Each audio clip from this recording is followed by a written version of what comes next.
Olá, boa noite, Amanda, tudo bom? Opa, boa noite. É um prazer conversar contigo. Na O prazer é realidade, todo meu, mano. assim, eu estava ansiosíssima por essa troca, porque eu acho que a gente tem dois prismas diferentes Uhum. sobre um mesmo assunto. E eu tenho certeza que a gente vai conseguir contribuir bastante aí para o pessoal que vai assistir a gente. Com certeza. Eu quero te agradecer pela possibilidade, pela oportunidade de estar aqui. Eu gosto bastante desse tema. Acho que é um tema que está bastante em voga ultimamente. E com certeza as Sim, pessoas têm várias dúvidas. Eu acho que vai ser bem proveitoso para quem estiver acompanhando. com certeza. Doutor Felipe, deixa eu te perguntar um pouco sobre o seu trabalho, porque é claro que, evidente que eu já dei uma boa pesquisada, tive o Uhum. prazer de acessar o teu livro, mas o pessoal que está chegando agora talvez não tenha feito isso. Então, por gentileza. Tá certo.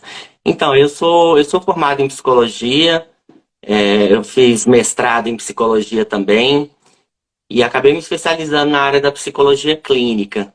E, eventualmente, Uhum, eu comecei a me interessar muito pelo tema da terapia de casais uhum. como essa questão da abertura da relação é um tópico muito comum entre casais, eu acabei resolvendo me especializar nisso.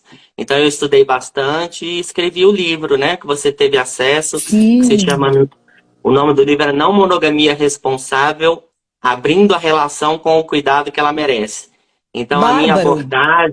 a minha abordagem desse tema é sempre sobre essa ótica do cuidado. Como fazer isso de uma forma que seja cuidadosa? Porque a gente sabe que essa é uma experiência que pode suscitar emoções muito intensas. Então eu acho que precisa ser feito com muito cuidado, muito carinho, até mesmo de uma forma estratégica, planejada, não sair fazendo de qualquer jeito, porque senão as pessoas podem acabar se machucando muito. Incrível como o teu posicionamento vem muito de encontro ao que eu acredito, e não só acredito, mas como eu também me proponho a ajudar as pessoas através do meu atendimento como coaching, como sexy coaching e como acompanhante, né? Iniciando muitos casais que nunca tiveram Uhum. essa experiência não monogâmica, então eu faço essa condução, né, de uma forma muito amorosa e também com conteúdo gratuito que eu posto na internet, como tu também faz, né? Aí na Sim. página. Gente, quem ainda não segue, arroba não monogamia responsável, tá aqui no link que eu tô conversando com ele. Eu conheci, na realidade, o trabalho do Dr. Felipe através desse IG, porque eu achei fantástico. Na realidade, ele posta ali algumas passagens do livro dele que foram dialogando muito comigo, que me tocaram muito, e aí eu acabei entrando para o canal do Telegram. Posteriormente eu vou deixar aqui também para vocês acompanharem, e fiquei encantada com o teu trabalho. Obrigada, Amanda. Eu te conheci através do Telegram, né? Depois tive a oportunidade de ler a entrevista que você deu lá no site da UOL e fiquei Uhum, encantado com o seu trabalho. Achei muito bom que tenham pessoas fazendo esse tipo de trabalho. Eu acho que as pessoas realmente precisam de orientação. Como eu falei, é uma coisa que exige cuidado. Então, nada melhor do sim. que estar assessorado por alguém que já tem experiência, por alguém que já tenha ultrapassado esses desafios comuns que sempre surgem, né, nessa jornada pela não monogamia, pela abertura da relação. Então, eu acho que quanto mais pessoas orientando, ajudando, mais fácil vai ser para as pessoas que querem fazer essa transição, né? Eu Sim, vejo que uma coisa é um casal que já começa aberto, né? Hoje em dia isso está sim. acontecendo com mais frequência. Mas o mais comum são pessoas que às vezes já estão num casamento, num relacionamento há muito tempo, às vezes até 10 anos, e aí eles resolvem em abrir essa relação. Eu acho que esse Uhum. é o contexto que é mais delicado, porque são 10 anos de condicionamento monogâmico, 10 anos de aprender a lidar com a sexualidade através do controle. Então, as pessoas acabam se sentindo muito inseguras quando elas abrem mão do controle. E é nessa Até hora da insegurança que a gente precisa dar um suporte para ajudar a pessoa a atravessar isso sem grandes traumas. Eu tive a minha experiência própria, muito enraigada dessa cultura patriarcal que a gente tem, né? Eu Uhum. vivi os primeiros 7 anos da minha relação de uma forma muito abusiva, ambos os lados, né? Eu era muito ciumenta, ele era muito ciumento. Se há 12 anos atrás alguém me dissesse que eu viveria um relacionamento não monogâmico, eu ia dizer que seria impossível. E na realidade o que a gente fez foi uma construção através do questionamento das crenças, né, que vieram. Aquela velha história, vai lá na casa jantar e a esposa serve um peixe sem a cabeça e sem o rabo. Mas por que não tem a Uhum. cabeça e não tem o rabo? Ah, porque a minha avó fazia assim. Aí vai lá na avó. Por que fazia assim? Ah, porque a minha bisavó fazia assim. Tá, aí encontrou lá uma bisavó que ainda era viva. Avó, por que cortava assim? Ah, é porque a minha forma era pequena. Então, na minha casa, a gente cortava a cabeça e o rabo e foi uma crença que se propagou, sem ninguém nunca questionar. Então, quando eu comecei a questionar, né, quando eu comecei a fazer esse trabalho de terapia de casal, que graças a Deus eu tive uma terapeuta maravilhosa, sabe? Que ótimo. Uma pessoa esclarecida. E quando eu comecei a fazer esses questionamentos sobre o meu ciúmes, sobre a minha posse, sobre as imposições dele na nossa relação, eu entendi que eu estava cortando a cabeça e o rabo porque a minha avó cortava. Uhum. E não porque aquilo fazia algum sentido para mim. E então eu acho fantástico conhecer profissionais e ver que, graças a Deus, a psicoterapia também está abrindo, né, para Uhum. profissionais que tenham esse conceito e essa delicadeza, né, doutor? Porque a gente não pode negar que o que está acontecendo hoje é uma construção social nova. Sim, Aqui nas perguntas que a gente tem, muitas pessoas perguntam a respeito de modelagem. E a gente não tem.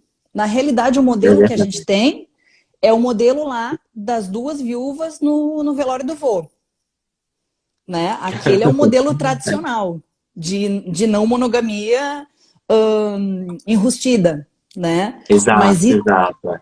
isso que a gente está vivendo é muito novo. Às vezes o que serve para o meu relacionamento não serve para o relacionamento de outros pacientes e outros clientes que eu tenho também.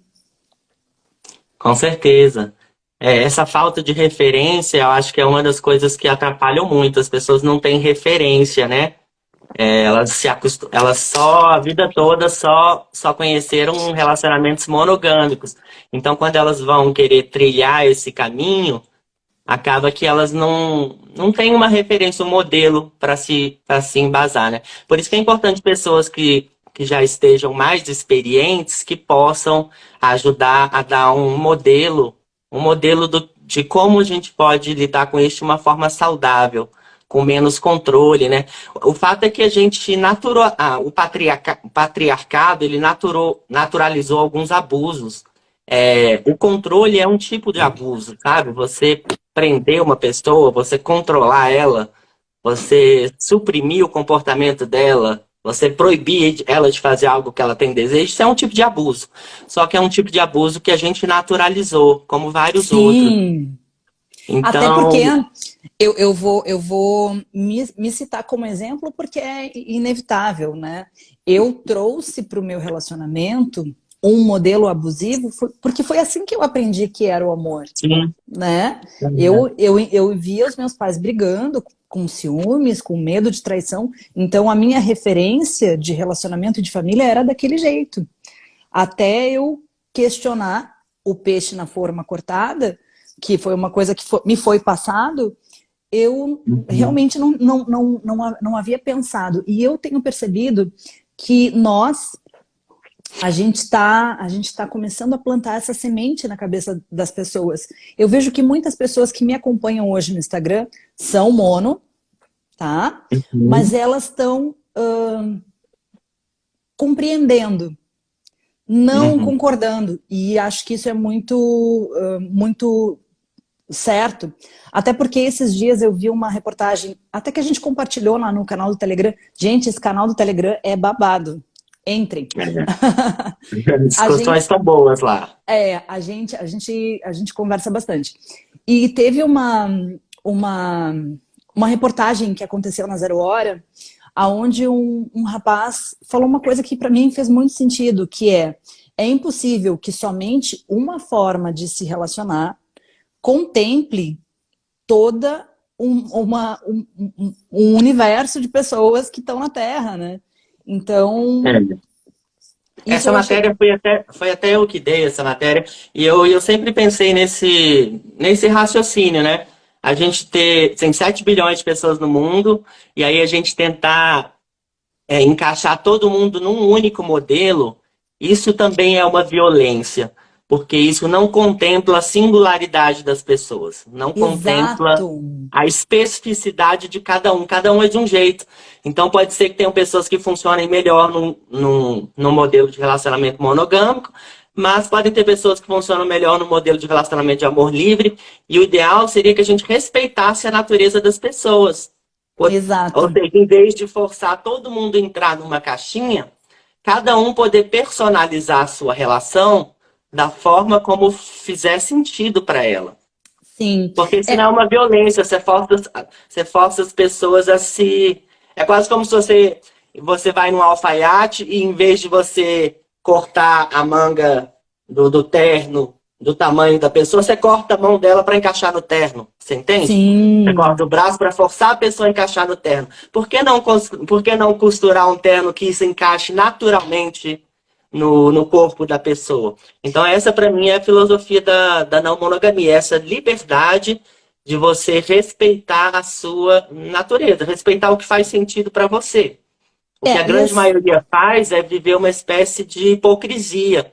Elas tentam tampar o sol, é como se elas tentassem tapar o sol com a peneira, joga para debaixo do tapete, finge que não existe, e aí elas têm que viver uma vida meio mutilada, assim, meio dividida. Uma parte minha eu posso mostrar e outra parte minha eu não posso mostrar. Então isso é é, muito angustiante, você ter que esconder algo que é seu. Isso sim. é um tipo de abuso, porque por que que eu tenho que ter vergonha de algo que é natural meu? Por E, quê? e uma coisa, doutor, que eu gostaria de lhe questionar, que eu tenho estudado bastante sobre antropologia e eu consigo Uhum, perceber, assim, que na realidade a gente não veio monogâmico, né? uhum. A gente se tornou. Então, a gente teve ali períodos de repressões mais fortes que acabaram. Enfim, eu não quero entrar no aspecto religioso e imposição cultural, nada disso, mas é só mesmo que a gente faça essa reflexão a respeito da gente enquanto ser, né? Como é que a gente começou a história do homem na Terra? A gente não veio monogâmico, né? Não veio, é. Certamente não. Isso aí com certeza é uma construção do patriarcado e do capitalismo, né?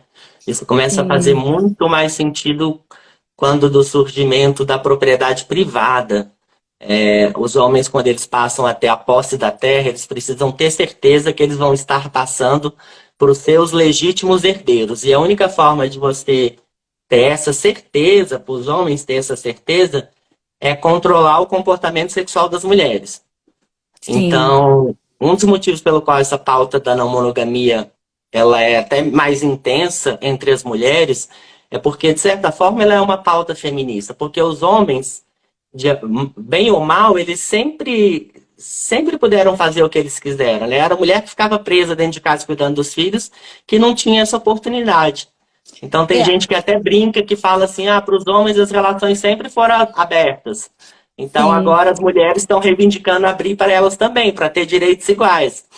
O senhor sabe que assim, ó, o meu livro, o Rosa, eu tô, eu tô dando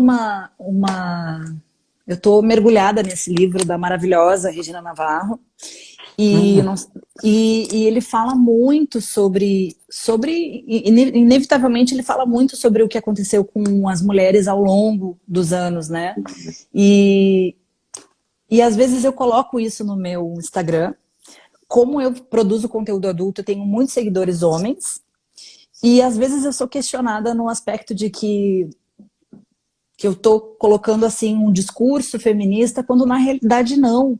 Eu só tô colocando reflexões sobre coisas que aconteceram na nossa história, para que as pessoas consigam pensar por que a gente tem essa construção, né? Então, na realidade, Uhum. assim, é muito importante para mim poder dividir contigo, né? Que é homem e que bebe de outras fontes que eu não alcanço, para a gente poder mostrar para as pessoas que não se diz respeito a Amanda tem um discurso feminista. Foram coisas que aconteceram na história. Uhum. Até os anos 50, a mulher que não casasse virgem era mal vista. E daí a gente Uhum. vai estudando para trás tudo o que aconteceu. Não é que a Amanda tenha um discurso feminista, eu só exponho o que eu estudo a respeito do que aconteceu, da construção que a gente teve. Então é muito importante para mim poder compartilhar nessa live a opinião de um homem e de uma autoridade no assunto, né? Então É não é muito assim, importante, é não muito é, importante não é que eu estou compreender defendendo. desculpa. É muito importante compreender o contexto histórico, né? O que você estava falando dessa metáfora do peixe sem a cabeça e sem o rabo. É muito importante voltar lá atrás e entender por que naquele momento foi assim. É muito difícil de você desconstruir algo se você não entende a forma como isso se desenvolveu, sabe? Sim. Então a Regina Navarro faz um trabalho maravilhoso nesse sentido. Eu gosto muito do trabalho dela, inclusive ela foi minha professora. Eu fiz uma Ah, especialização com ela justamente nessa área dos relacionamentos amorosos. Então, essa desconstrução precisa ser feita. E é muito bom que as pessoas tenham, elas possam racionalizar também o motivo pelo qual elas estão fazendo isso. É nessa hora que o conhecimento ajuda. Ela entender, nossa, isso aqui está servindo a que propósito? O sim. patriarcado, ele cria violência para todos os lados, sabe? É a base do patriarcado, é a violência. Então, as mulheres são tratadas com muita violência. O casamento, a ideia de casamento como a gente compreende hoje, essa que a gente está acostumada, ela também implica num certo tipo de violência. E não é à toa que a gente usa, por exemplo, como metáfora a pulada de cerca. Eu sempre Sim, achei eu vi muito esse post curioso essa hoje. metáfora de pular a cerca. Porque quando a gente fala em cerca, a gente pensa em quem? Ou a criança que está no parquinho, que ela precisa ficar cercada, ou num presidiário, que ela não pode fugir. Então, por que a gente está usando essa metáfora da cerca para adultos, né? Então, é como se as pessoas estivessem aprisionadas. Sim. Esse cerceamento de liberdade é um tipo de violência, só que é uma violência que a gente naturalizou. Então a gente não percebe. E a gente ainda associa isso com amor. Eu acho que amar é você dar liberdade. Amar é você querer ver a pessoa se expandindo. Amar é você Feliz. querer ver a pessoa se realizando. Você querer ver ela feliz, em êxtase. Você querer ver ela vivendo todo o potencial que ela pode viver. Isso é amar. Só que a gente acha que amar é prender a pessoa numa. É como se você pegasse um passarinho selvagem, um passarinho que a gente vê na natureza, vê ele voando, acha ele lindo. Aí a gente pega ele e coloca numa gaiola. Não, agora essa beleza é só minha. Eu sempre pensei que o casamento é como se fosse a gaiola do amor. É a tentativa que a gente tem de aprisionar o amor para garantir que ele não vai sair dali. Então a gente coloca essas cercas. Só que Vou isso é uma anotar essa violência. frase para te citar. Gaiola do amor, que lindo. Que não faz Tá no meu sentido, livro né? também.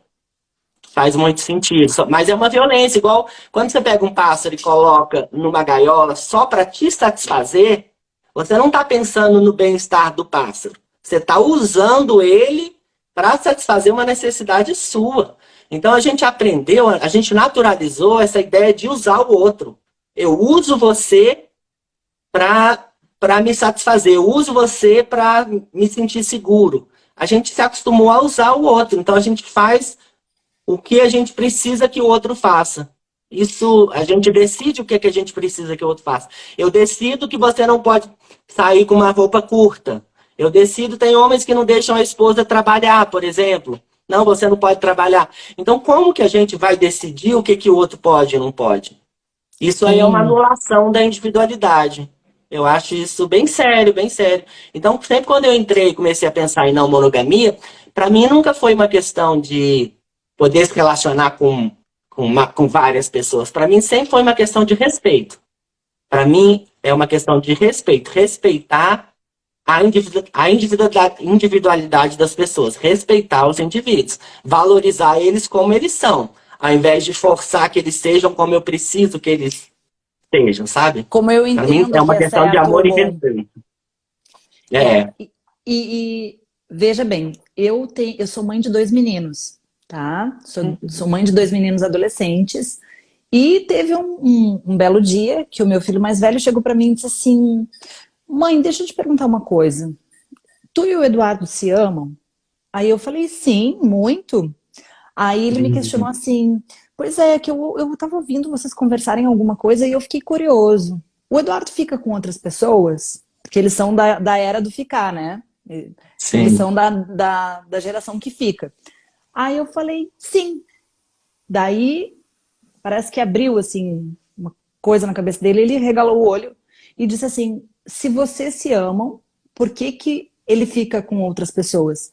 Aí, naquele momento, assim, eu pensei numa forma lógica. Então eu expliquei da seguinte maneira: meu filho, tu tá numa festa com teu amigo e o teu amigo se encanta por uma gata bonita e os dois podem ter uma troca bacana. O teu amigo e a gata podem ter coisas legais para compartilhar. Se o teu amigo ficar com uma gata numa festa, tu não vai ficar feliz por ele? Aí ele disse, sim. Eu disse, então, eu como melhor amiga, esposa, companheira, parceira do Eduardo, se eu souber que ele quer ficar com uma gata numa festa, por que que eu vou ficar triste? Se ele é a pessoa que eu mais amo. Aí aquilo ali parece que deu um... Aí ele ficou quietinho assim e falou assim, faz muito sentido. Aí eu disse pra ele assim, filho, não faria sentido se o Eduardo tivesse que me enganar pra viver isso. Isso pra mim não faria sentido nenhum. E aí foi dessa forma assim, meio atropelada, que eu tive que explicar pra ele, mas que eu também entendi que explicando até para um adolescente que viveu pouco na vida, ele conseguiu entender. Dessa forma eu Uhum. consigo explicar para muitas pessoas adultas, né? Se ele é o cara que eu amo, que eu quero ver feliz, cara, se eu não vou ficar feliz com a felicidade dele, eu vou ficar feliz com a felicidade de quem? É, Então, pois é. eu acho que quem não conhece, quem não vive a não monogamia, não entende a liberdade e a felicidade que se tem de ter alguém por livre escolha e não pela porta trancada, não pelo celular vigiado, porque eu já vivi isso. Eu já vivi isso e era péssimo. Na verdade, eu era escrava da minha insegurança, entende? Então, talvez o meu sentimento de não ser o suficiente fazia eu mexer no telefone. E com o tempo, claro que isso é uma construção, gente. Quem talvez está se identificando com a minha dor em casa e pensando, ah, mas eu nunca vou conseguir, foi uma construção. Então eu vim Uhum. assim, eu vim de um relacionamento que a gente se controlava muito, que a gente brigava muito, e depois de um longo tempo de terapia, depois de um longo tempo de autoconhecimento, a gente conseguiu chegar nessa construção que a gente tem hoje, que é, eu sei que se ele tiver vontade de fazer alguma coisa, a primeira pessoa que vai saber sou eu, e a segunda pessoa seria a pessoa que ele teria interesse. Né? Isso é bem interessante, porque é um certo paradoxo que tem nisso. A gente aprendeu a se sentir seguro, a sentir segurança através do controle. Mas, na verdade, toda vez que você está controlando algo, isso gera muita insegurança, porque na psicologia a Sim, gente fala assim, que todo comportamento de controle, ele motiva um comportamento de contra-controle. Então, se eu sinto que você está me controlando, eu vou achar alguma forma de burlar esse controle. É natural, porque ninguém quer ser controlado. É por isso que não, a gente fala tanto de pular a cerca, porque é quase natural que a pessoa pule a cerca. Eu sempre falo assim, se você quiser acabar com a pulada de cerca de uma vez por todas, a melhor forma de fazer isso é derrubar as cercas. Se não tem mais cerca, não tem como ninguém pular a cerca. Só existe traição porque, em primeiro lugar, tem alguém tentando aprisionar. Então, em geral, a gente acha que a responsabilidade pela traição é só a pessoa que traiu. Mas não, a realidade, a responsabilidade é do casal, porque para alguém trair, para alguém pular cerca, alguém teve, outra Botou a pessoa teve que cerca. colocar uma cerca lá primeiro. Então, se você quiser acabar com a traição, a melhor coisa é derrubar as cercas. Aí não tem como mais ninguém trair, né? É, Aí as pessoas vão optar por conversar, por falar. Elas vão pelo caminho da honestidade, da transparência, em vez de ficar buscando subterfúgios, em vez de... Por exemplo, a gente tem sites hoje, eu até escrevi sobre isso, sites próprios para as pessoas buscarem uma traição. Então você tem um site que chama Ashley Madison, tem mais de 70 milhões de usuários, e todos que estão lá são pessoas casadas que estão buscando uma forma de trair escondido. E eu acho é, isso muito triste, eu acho muito triste, porque essa ideia de fazer algo escondido é uma coisa muito da criança, né? A criança faz muito isso, né? A criança, a mãe fala assim, você está proibido de jogar videogame. Aí o filho fala, tá bom, eu não vou jogar. E quando a mãe sai, ele corre pro videogame. Porque, claro, você tem alguém impedindo, né? Então, o melhor caminho nunca é esse caminho da mentira, né? O melhor caminho é o da transparência. Vamos conversar sobre o assunto? O ideal seria que logo no início da relação isso pudesse acontecer, né? Mas eu, por exemplo, nunca tive um relacionamento que logo no início alguém me perguntou, vem cá, que tipo de modelo você quer que a gente siga? Que tipo de modelo faz mais sentido para você? Você acha que vale a pena a gente ter liberdade para explorar outros afetos, outros amores ou não? Em geral, a co- gente não é perguntado. Isso é meio que enfiado goela abaixo. como Então você você gostaria de simplesmente ser se amado? adapta. Como você Oi? gostaria? Eu acho que a pergunta é como você gosta de ser amado, né? Essa é uma ótima pergunta, exato. Então a gente demonstrar mais interesse pelo que o outro é, e não tanto pelo que o outro deveria ser. A gente pensa muito no outro em termos do que ele deveria ser. E aí a gente perde a curiosidade de saber como que o outro é. Imagina alguém, né? Seu marido chega e você fala: o que que você precisa? O que que faz bem para você? O que que vai te atender melhor? O que que pode fazer você se tornar uma pessoa mais realizada? Em vez de eu ditar o que você precisa, eu perguntar para você o que que faz sentido para você. Eu vou estar aqui para te dar suporte naquilo que fizer sentido para você. Porque eu te amo, porque a gente se ama. Isso é casamento, isso, né? Sim. Relacionamento é amor. Doutor, a gente tem mais meia hora de conversa e eu tenho aqui um Uhum. pessoal que participou pelas caixinhas de perguntas, tá? É. Então a gente não vai conseguir se estender muito em cada um, mas eu gostaria de comentar assim em cada, pelo menos para a gente dar uma atenção aqui para o pessoal, porque às vezes a dúvida de um pode estar sanando a dúvida de outro. E eu escolhi algumas mais interessantes para a gente comentar, pode ser? Que ótimo, ótimo, perfeito. Acho ótimo. Então, assim, ó, a primeira pergunta é como entrar em um amor livre? As pessoas ainda não estão abertas a isso. Qual é a sua, qual é o seu conceito a respeito disso? Como é que eu vou encontrar um amor livre? Encontrar um amor livre. Bom, em primeiro lugar, você precisa achar alguém que pense parecido com você, né? Que comungue dessa mesma ideia. Muitas pessoas foram formatadas nessa mentalidade monogâmica, então elas associam amor com apropriação. Isso é Sim, amar para a maioria das pessoas, é me apropriar de alguém. Então, eu acho que a melhor forma para a pessoa encontrar um amor livre é estar participando, né? Porque, como ela colocou assim, como encontrar um amor livre, eu estou imaginando que ela quer saber como é que eu posso encontrar pessoas que estejam sim, disponíveis para o amor livre. E eu acho que a melhor forma é justamente participando desses grupos, por exemplo, o grupo do Telegram, que você citou, né? Essas páginas do Instagram. Atualmente está sendo construído um aplicativo de relacionamentos somente voltado para pessoas não monogâmicas. uhum. Então cada um tem que achar a sua praia, né? Não adianta você querer pegar uma. É mais difícil você pegar uma pessoa que ela acredita 100% na monogamia e querer viver um amor livre com ela. Pois Mas, em é, primeiro lugar, a pessoa tem que se trabalhar, né? Ela tem que trabalhar de desconstruir os próprios condicionamentos, até para depois ela poder chegar numa outra pessoa que queira partilhar disso com ela. Ali quando ela cita assim, ó, as pessoas ainda não estão abertas, eu já vejo um conceito diferente. Talvez seja ali a bolha onde ela está inserida, né? Eu, É. eu pessoalmente falo muito mais com pessoas não mono atualmente do que mono. Então eu acredito que também é justamente o que tu está dizendo. Grupos, né, aplicativos que a gente tem que começar a abrir esse conceito de amor livre de dentro para fora. Se eu me abro para isso, automaticamente tu vai te envolver e vai conseguir enxergar melhor esse universo.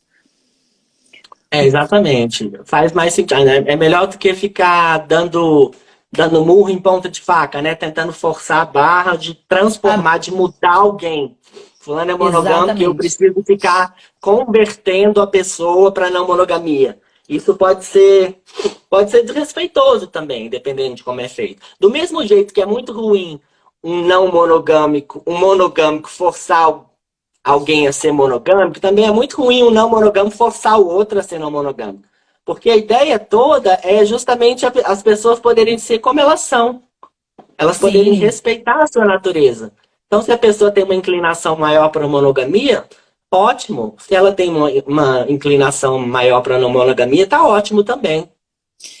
E eu acho que aqui eu vou sair um pouco da ordem que eu tenho de perguntas que eu publiquei aí para o pessoal acompanhar, mas eu acho que a gente já faz um gancho, que é a velha história. Como faz para convencer? Essa pergunta vem muito Uhum. para mim, né? É muito, E né? o meu conceito a respeito disso é que ninguém convence ninguém, né? Uhum. O que aconteceu na minha relação, por exemplo, a gente trocou o conceito de, ó, eu gostaria de viver isso, isso é importante para mim e eu gostaria muito que você fizesse parte. E a partir disso a Uhum. gente experimentou junto e abriu para o novo. Mas não foi uma coisa imposta de nenhum dos dois lados e também não foi uma coisa que os dois magicamente, plim, vamos abrir a relação. Não, a gente se É. abriu para experimentar o novo e a partir disso a gente se permitiu. Eu já estou aproveitando e respondendo uma outra pergunta que seria como eu conhecia a não monogamia. Então foi dessa forma. Mas então, doutor, eu acho que se você quiser conceituar um pouco melhor isso, eu acho que a gente não convence ninguém, né?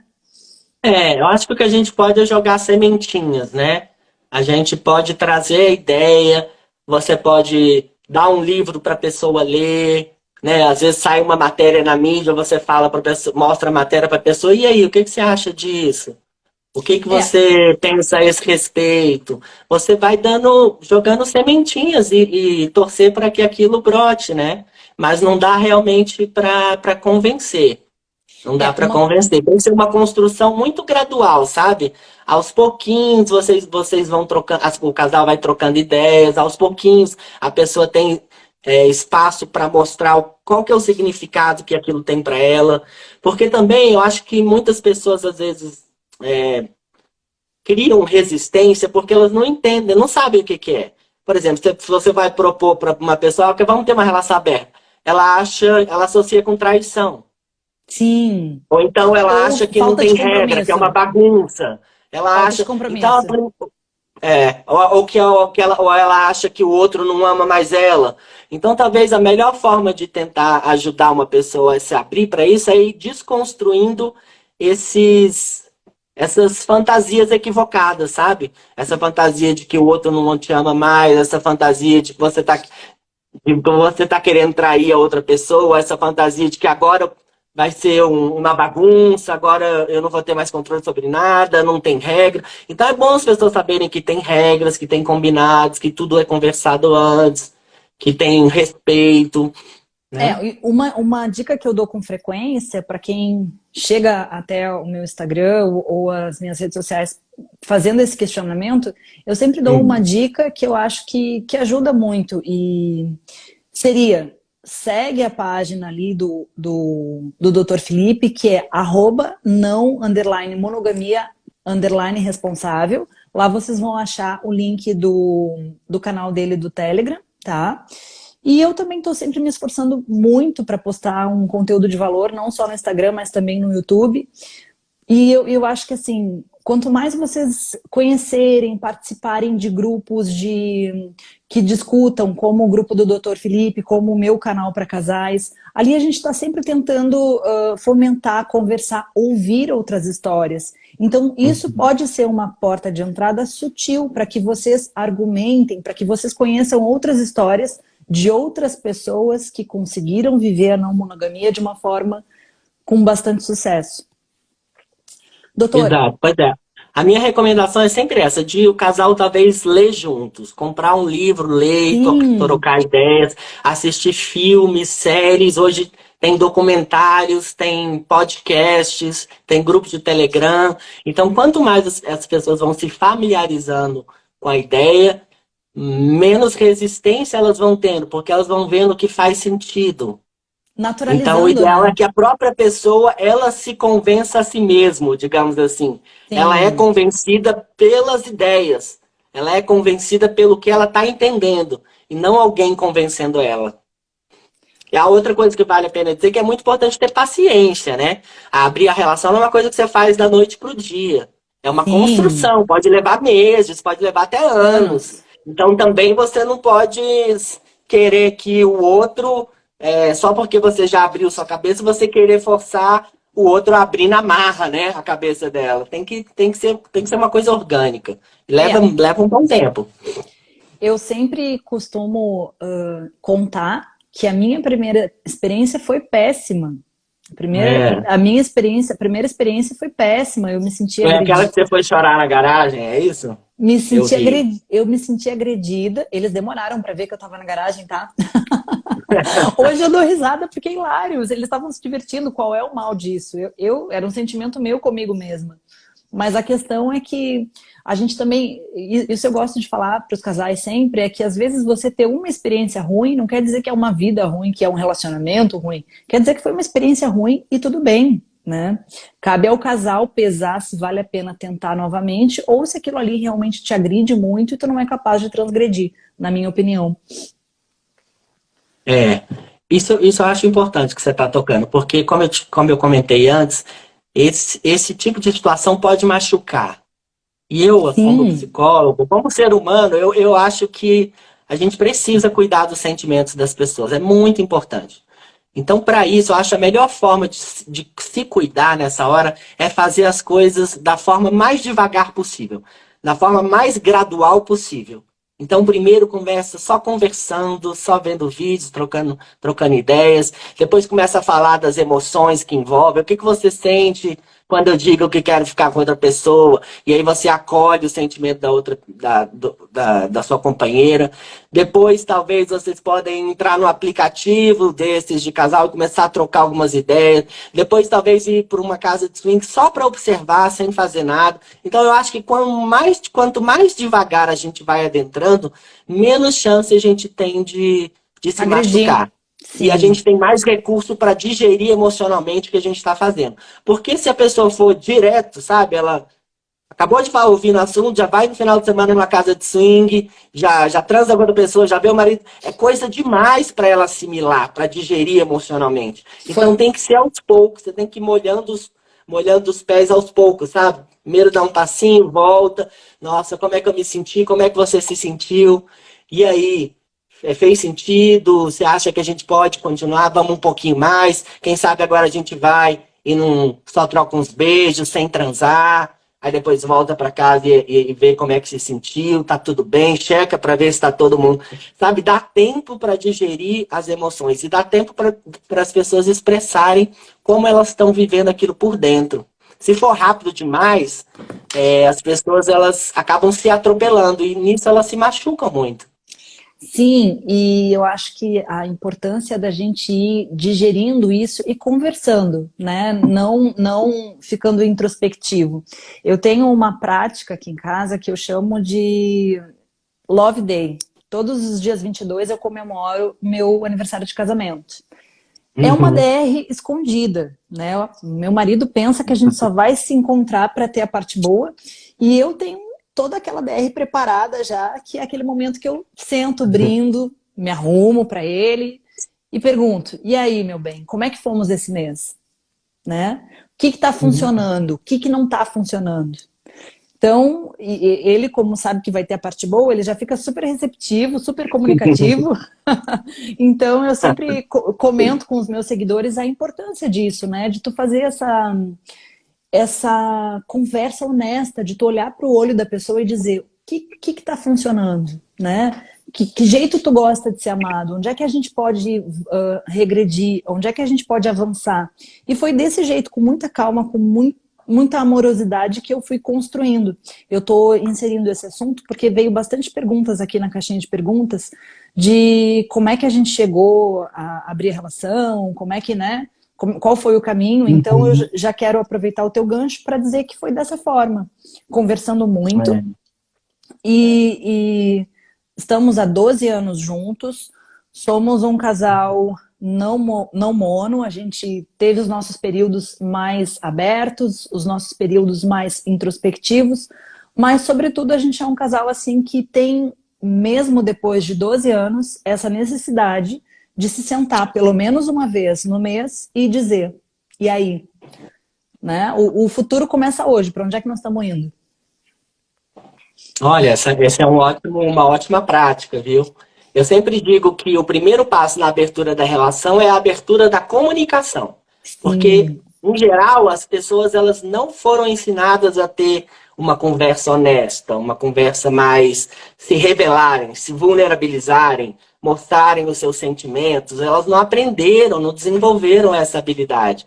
E então tem que começar por aí, tem que começar. Se você não consegue conversar sobre o assunto, significa que você não está pronto para viver aquilo. Primeiro você tem que se sentir à vontade conversando, trocando ideias, expressando seu pensamento, expressando como você se sente, expressando seus medos. E o outro tem que saber acolher. Eu gosto muito da abordagem da comunicação não violenta, né? A comunicação não violenta é um instrumento incrível para casais. Eu acho que vale a pena todo mundo dar uma olhadinha e eles ensinam formas de comunicar que são muito mais acolhedoras, porque a gente está muito acostumado a conversar na base da acusação, da cobrança, e a ideia da comunicação não violenta é você aprender a se vulnerabilizar, você baixar as defesas, baixar a guarda. E aí sim você vai poder conhecer o outro verdadeiramente e o outro vai poder te conhecer também. Porque a gente está muito acostumado a usar máscaras, a gente foi treinado para isso, a fingir ser o que a gente não é. A própria monogamia, ela ensina isso pra gente. Ensina você a fingir ser algo que você não é. Então a gente precisa primeiro desconstruir esse processo, aprender a se revelar tal como você é. Então é uma caminhada que começa pela abertura da comunicação, é assim que eu vejo. E uma coisa que me ajudou muito nesse processo, que veio da psicologia para minha relação, foi o time out, né? Era uma coisa que a gente começava a se comunicar e aí chegava num momento ali que cada um queria ter mais razão do que o outro. E essa necessidade do ego de ter razão muitas vezes interrompeu o nosso caminho de evolução para um casal que consegue se relacionar bem. Então eu acho que é muito importante a gente entender que tem momentos que tem que cessar a comunicação, que não vai avançar, e aí dá, respira e depois tenta de novo. Eu acho que Principalmente quando a gente está muito... Principalmente quando a gente está muito mobilizado emocionalmente, aí é hora de fazer esse time out, sabe? Porque quando a gente está mobilizado emocionalmente, a chance da gente partir por ataque, porque isso é até uma coisa instintiva, né? Todo animal tem essa resposta interna de luta e fuga, que nosso corpo nos prepara para reagir lutando para sobreviver. Então, quando a gente está muito mobilizado, está com muita raiva, então não é uma boa hora de tentar ter uma conversa. É melhor você respirar, fazer alguma coisa até você se recompor, e aí depois você vai conversar de um lugar mais favorável para o diálogo. Sim. E eu acho que eu vou aproveitar aqui para falar uma coisa que a gente fala de relacionamento não monogâmico e alguém até perguntou isso no grupo do Telegram, mas se eu for não monogâmico, significa que eu tenho que ficar com outras pessoas? E na verdade não. Eu até gosto de dizer que eu acho que toda relação deveria ser aberta. Mas isso não quer dizer que todo mundo precise ficar com outras pessoas. O fato de algo estar aberto, dessa possibilidade estar aberta, não quer dizer que você tenha que viver ela. Então eu faço uma Sim. metáfora com uma casa. Então imagina, eu estou numa casa, né, com a minha esposa e eu tranco todas as portas e as janelas para ter certeza de que ninguém vai querer sair. Isso é uma abordagem, é a abordagem que a gente faz na monogamia tradicional. Outra coisa é eu poder deixar a porta aberta, mas se lá dentro e a pessoa não querer sair porque ela não tá com vontade. Então a possibilidade está lá, mas ela está gostando de ficar só aqui, de colocar a atenção dela só aqui, tá tudo certo. Né? É, Não é uma imposição de que você tenha que ficar com outras pessoas. É só saber que se você se tiver vontade, essa possibilidade existe. Da mesma forma que existe a possibilidade de você também não ficar. o que eu acho que as pessoas que não conhecem esse conceito de não monogamia, não conhecem pessoas que vivem dessa forma, não conseguem compreender, é que a liberdade e a libertinagem são coisas muito diferentes, né? No meu caso, por exemplo, às vezes eu converso com amigas, principalmente no começo, assim, quando eu coloquei na rede social que esse era o meu estilo de vida, né? As pessoas tinham uma ideia de que era uma coisa louca, que era uma aventura sexual, assim, desassoberbada, quando na realidade não. Quando na realidade não. A gente tem tanta parceria, tanta cumplicidade, que para a gente querer trocar alguma coisa com alguém, tem que ser muito bacana, sabe? Então, Uhum. assim, a gente tem essa liberdade, a gente tem casais de amigos que vivem esse estilo de vida, a gente tem, mas não é todas as vezes que a gente se encontra que vai ser uma coisa louca. Não, entende? Tem muita amorosidade num casal. Eu costumo dizer que a gente troca o que transborda, né? Às vezes as pessoas me perguntam assim, ah, mas tu não tem medo disso, tu não tem medo daquilo? E com o tempo eu consegui descobrir que ninguém vai encher um espaço que está cheio, sabe? Uhum. Então, assim, eu tenho um companheiro que eu escolhi para caminhar.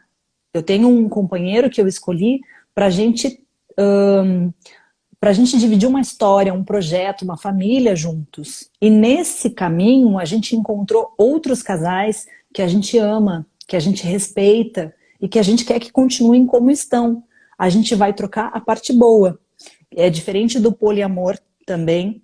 Então, isso é uma coisa que às Uhum. vezes eu tenho um pouco de dificuldade de conceituar, porque eu não sou uma mulher poliamorista, né? Então eu não estou Uhum. aberta para ter outro marido, não estou aberta para ter outra mulher vivendo com a gente, mas eu também não me considero swinger no aspecto de estar disponível somente para o sexo, Uhum. entende? Eu quero amar as pessoas com quem a gente troca.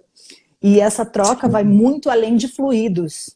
Essa troca vai no aspecto de conexão, de amorosidade, de ter uma rede de apoio, entende? Uma rede de apoio que se respeita.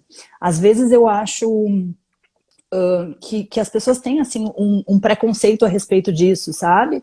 Ah, não, não, mas aí tu fica com teu amigo, então nada, gente. Ele nunca vai me mandar uma mensagem desrespeituosa, porque tem muita transparência, tem muito respeito, né? Então eu queria assim deixar essa mensagem para o pessoal que está nos acompanhando de conseguir compreender que não é assim feio e sujo da forma que muitas pessoas É. têm uma visão sobre isso. É muito além disso, sabe? Eu acho que quem consegue ser feliz vendo a felicidade do outro conseguiu atingir um nível de amor diferente. Sim, é verdade. E eu acho também que com afeto tudo é melhor, né? O fato de ser uma coisa casual, mesmo que você só vá se encontrar com um casal uma única vez, isso não impede que aquilo seja feito de forma afetuosa, de forma amorosa. Isso só qualifica, né? E outra coisa, também não é tudo, não gira tudo em torno de sexo. A gente faz muita amizade nesse meio, né? Sim, Amizades, inclusive, para depois ir no seu aniversário, amizades para depois sair para um restaurante. Não fica, não gira tudo em torno de sexo, gira em torno de relações humanas, né? Eu imagino que vocês devem ter feito muitos bons amigos nessas experiências. Amigos que frequentam sua casa, talvez que conhecem sua família, né? Que são amigos como um amigo qualquer, né? E uma coisa que eu acho que às vezes as pessoas que não vivem um relacionamento não monogâmico não conseguem conceituar é o fato de que a gente tem esses amigos e uma pequena parcela está relacionada ao sexo. A troca ela vai muito além disso. Muito além, né? A gente realmente tem uma rede de apoio, de amigos, de pessoas que a gente pode amar e aquele amor que a gente deseja que a pessoa seja feliz. Que a pessoa. Eu brinco que eu me apaixono pelos casais, mas eu me apaixono pelo casal junto. Sim, Entende? é. Eu consigo amar o direito deles existirem. E quando a gente estiver junto vai ser ótimo e eu quero mais é que eles trilhem a história deles como indivíduos e como casais, né? Essa é uma característica do swing, né? Bem específica, assim. No swing, a unidade é o casal, né? Você Sim, sai como casal. Então, para algumas pessoas, isso às vezes pode gerar mais segurança, porque você sabe que aquilo é um programa do casal, é uma experiência que está girando em torno do casal. Então, é sim, como se você fosse fazer um programa. Ah, vamos sair para o cinema hoje? Vamos para um restaurante? Vamos para uma casa de swing? Vamos. É mais um programa que o casal faz. Então, tem muitas pessoas que se sentem, que acham uma boa ideia iniciar essa caminhada pelo swing, porque no swing o casal tá junto e é uma experiência do casal, eles dois vivem aquilo no mesmo momento, eles vão junto e voltam juntos para casa, né? As pessoas também se sentem com menos medo de um se apaixonar por outro, porque na verdade o outro casal também está junto e também quer preservar a própria relação. Então, pode ser uma boa estratégia, às vezes, começar assim, começar junto, né? Talvez isso seja um pouco mais simples do que começar já cada um saindo sozinho, porque isso pode, digamos assim, trazer mais insegurança, né? Pode atiçar sim. mais os nossos fantasmas internos. Porque como você não está vendo o que está acontecendo, isso pode ser muito ansiogênico. Agora, quando você está com a outra pessoa lá, isso fica um pouco mais facilitado. Eu particularmente comecei com muitos ciúmes, com muita posse, com muito controle, tinha que ser tudo perto de mim, tinha que ser tudo embaixo do meu olho. Hoje, quando a gente sai com um outro casal para dançar, para se divertir, eu já penso ao contrário, eu já penso assim, meu bem, dança com ela, comigo você vai dançar até a gente ficar muito velhinho. Doutor, a gente tem 3 minutos para cair a nossa live. Eu Uhum. queria lhe agradecer, foi um prazer. Nossa, eu teria assunto para mais umas 5 lives contigo. Imagino. E eu queria claro que eu vou deixar o teu contato aqui, mas a gente tem 3 minutinhos. Como é que o pessoal faz para te encontrar? A terapia também pode ser online. Fala um pouquinho do livro, como é que a gente acha. Eu acho que eu consigo achar tudo no teu perfil, né? Que eu vou deixar aqui também. O livro está sendo vendido pela Amazon, então se você digitar lá Não Monogamia Responsável, qualquer pessoa vai encontrar o livro lá na Amazon. Tem o livro, tem o grupo do Telegram, que é uma grande oportunidade que a gente tem de estar ouvindo a experiência de outras pessoas, e isso ajuda muito você ouvir pessoas que já estão trilhando esse caminho há mais tempo, né? O livro, eu acho que ele ajuda muito as pessoas, ele dá tipo um mapa, um roteiro para como as pessoas começarem a se iniciar nesse mundo da não monogamia. Mas sempre é possível que as pessoas sozinhas, pode ser que elas não consigam fazer aquilo, pode ser que elas achem muito complexo, pode ser que elas entrem em certas crises. Aí nessa hora, eu acho que vale muito a pena ter a ajuda de um profissional, né? A Sim. terapia de casal que eu faço é uma terapia de casal voltada para não monogamia. Uhum. Então, casais, por exemplo, que estão querendo começar a abrir a relação, mas não sabem como fazer, ou então estão tendo problemas com ciúme, com insegurança, ou dificuldade de comunicação. Aí o que o terapeuta de casais faz é ajudar a mediar essa Sim, comunicação, é eu tive essa passar experiência. orientações. Você fez terapia de casal, né? Sim, Pois é uma terapia de casal normal, só que com essa temática da não monogamia, né? E eu acho importante as pessoas saberem isso, porque nem todo psicólogo tem a mente aberta para isso. Então, quando elas forem procurar uma terapia, se precisarem, o ideal é procurar alguém que ela saiba que tem uma mente aberta, que conhece o sim. assunto. Um Foi até por profissional isso que a Regina especializado. Navarro criou. Foi por isso que a Regina Navarro criou essa especialização dela, para formar terapeutas de casal que têm uma visão aberta para a não monogamia. Doutora, a gente pode cair a qualquer momento. Eu quero lhe agradecer. Muito obrigado. Gratidão pelo teu tempo e pelo belíssimo trabalho que tu está prestando e colocando ali na página gratuitamente para que as pessoas possam acessar esse conhecimento teu, a tua pesquisa, a tua história, o teu trabalho que está magnífico. Muito obrigada. Eu que te agradeço, Amanda. Adorei o papo com você e estou disponível para quantos mais papos tiverem. Adoro falar sobre esse assunto e acho que sempre as pessoas vão aproveitar, né, essa possibilidade de tá refletindo sobre esses novos modelos de relacionamento. Muito obrigado aí pelo convite, pela participação. Adorei conhecer seu trabalho também. Tá bom, então, gente. Muito obrigado a participação de todo mundo aqui. A gente não pôde interagir muito no chat, mas a gente ficou ali de olho em todo mundo que estava entrando. Um beijo, doutora, e até a próxima. Até a próxima, Amanda. Grande abraço, pessoal.